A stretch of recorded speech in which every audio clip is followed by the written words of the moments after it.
I have used my supernatural character on the front of my poster and website. I feel this challenges conventions, as normally the supernatural character does not dominate the frame. For example, in Grave Encounters, there is only a small figure at the end of the corridor. It is a medium close-up and the shot of the image is a low angle, which again connotes authority. She is not the first thing we see in my poster. Through the shot, we can also see some detail of a tree with vines going up in the bottom left-hand corner, so we know that this has significance. Her face is darkened in both of the images on both poster and website, which is a convention that is commonly used in supernatural horror. I identified this convention in the Grave Encounters, which has a female with dark facial features on, which turns into a large black screaming face. By using these angles and shots in my poster and website, I'm adding narrative into my image.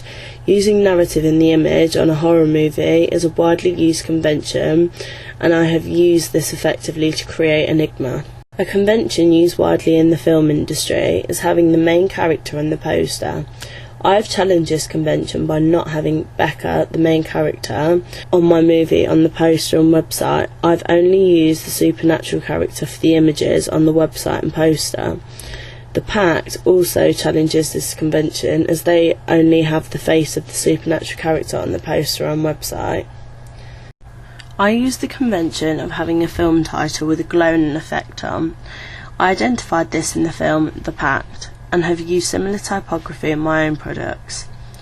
I added a green glow to it in the poster and website, as the white and yellow glows were too obvious, so the green glow was more subtle on the background, as if they were set in the woods, which is full of shades of green. I also added a smoky effect to the text. I did this as I felt that it created disequilibrium. It was difficult to get the right tone, however, as the background was so busy. I used the common convention of using a tagline in my poster and website. I identified this in many horror films, particularly in supernatural horror, for example, Grave Encounters and The Pact. My tagline was "When is delusion reality?" This is a rhetorical question, which is conventional. Other films that have used rhetorical question are The Pact and Paranormal Activity. I have used this tagline in one of my captions for my trailer. This tells us there is a hidden element of psychological horror. This is similar to the film Orphan, but I developed this as I use supernatural horror instead of slasher, which is less commonly used. Another convention I identified when doing textual analysis and a wider knowledge of film is that the release date is often printed somewhere in the poster or website. I used this convention but did develop it by using "coming soon" rather than the actual date. This may make audiences want to find out when the release date is, which would lead them to the website and trailer. This is uncommon for a theatrical poster and more commonly seen in teaser posters. Review quotes are also a widely used convention in horror movies and a way in which to entice people to watch films.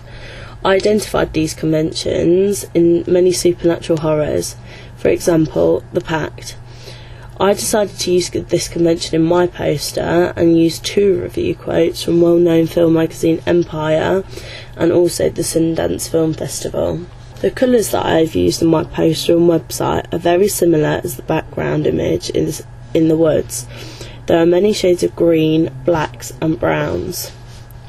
These are commonly used colours in the supernatural subgenre of horror, as they set a certain tone that makes us scared.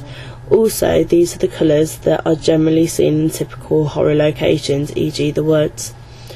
The darker colours, like black and brown, are conventionally in supernatural horror, as they are the colours we expect to see in the dark or at night, which is when most horror movies are set.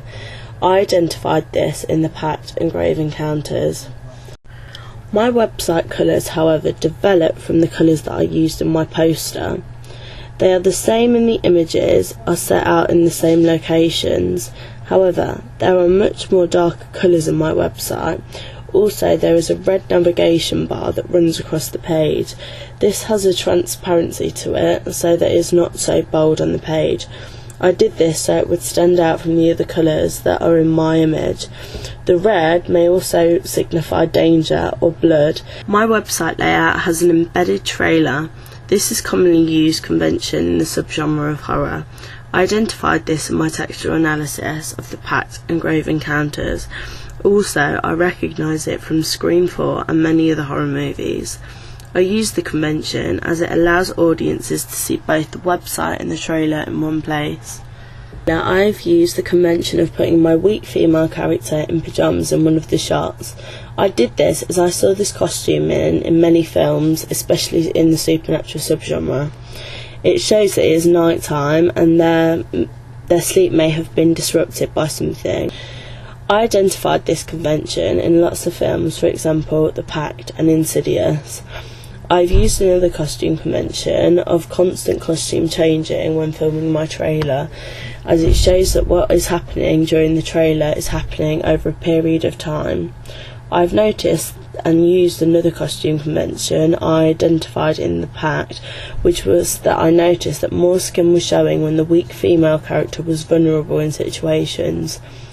I liked this convention and used it in my own trailer by putting her in strappy tops in one shot. All my character is wearing is a towel which represents her in a way that seems vulnerable and weak.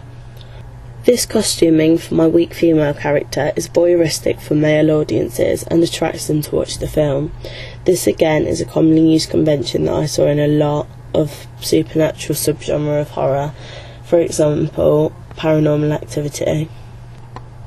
I use the convention of using mirrors in my trailer to see what the victim is seeing. I like this convention and used it to contribute to dated mise-en-scène. I used a distressed old-looking mirror and I showed the reflection of the supernatural character in the mirror when the weak female character is wiping off the steam. I have used the element of having the victim asking for others' help in my trailer. I identified this in the trailer of The Pact when the female asked for the help of a psychic. I like this convention, but I changed it slightly to create enigma, as my character just says help me over the phone, so the audience is left wondering why and who she is asking for help. One convention that I identified in many supernatural horror movies was filming in found footage style. This has been very commonly used over the past few years, however my trailer is not in that style. Some examples of this would be the Blair Witch Project and Paranormal Activity. I chose not to do my trailer in this style, as some of the camera angles I could achieve by doing normal filming would be more effective than if it was in found footage style. For example, I do handheld camera to connote disequilibrium. Also, when keeping the camera still, for example using a tripod, I could achieve stillness and tone which built up tension with drastic music. I use the convention of the final girl, predominantly a convention of slasher. I saw this character in many slashers, for example Laurie Strode from the Halloween movies, another would be Claire from Final Destination. The final girl specifically refers to the last woman or girl alive at the end of the film. I developed this convention as it is not commonly seen in supernatural horror. However, I have stuck to the iconography that is linked to the final girl, e.g. brunette, wears little wet makeup, does not get drunk or act irresponsibly through my trailer.